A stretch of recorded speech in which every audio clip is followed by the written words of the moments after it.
The summer heat is on, and with it, we're in the weather markets for our ag products.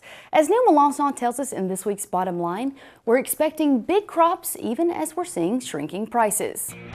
The Bottom Line is brought to you by the Cotton Board, strengthening the fiber of our industry.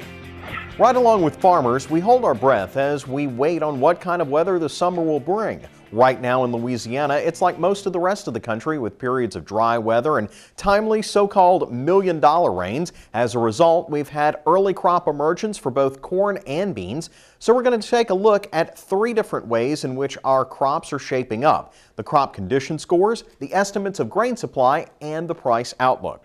The first crop condition report that looks at corn and beans came out the second week of June.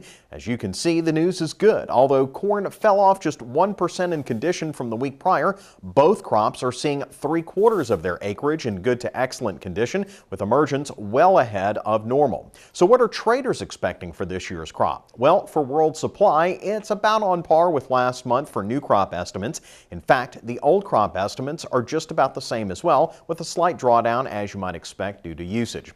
On the U.S. side, we see a similar bend from this month to last. Traders are only seeing slight drops in production ahead of the June 30th report. Where you see a significant difference is in the comparison to last year, where production for both corn and beans are sharply higher.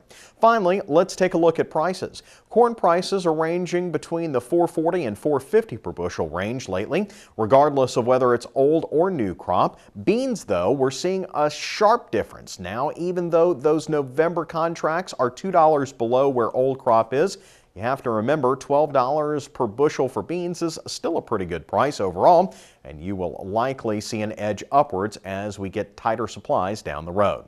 The bottom line for prices is we see a good crop emerging and a big carryout for corn especially. That's going to mean significant downward pressure on prices for corn and wheat in particular, unless something radically changes. And Kristen, for Louisiana farmers, the big thing is we got to get that crop out early, because as you saw, with $2 for nearby soybeans and $2 less for coming up, as soon as we can get that crop out, the better it is, the better prices are going to be for farmers. Well, let's just hope that they have dry weather to get the crop out of the ground when it comes to be that time.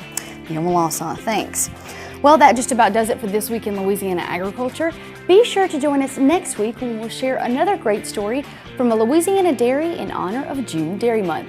Until then, you can watch all of our stories from the past show or past shows on our website, twilatv.org, and keep up with what we're doing via Facebook and Twitter. For all of us here at TWILA, thanks for watching. We hope to see you again right here next week.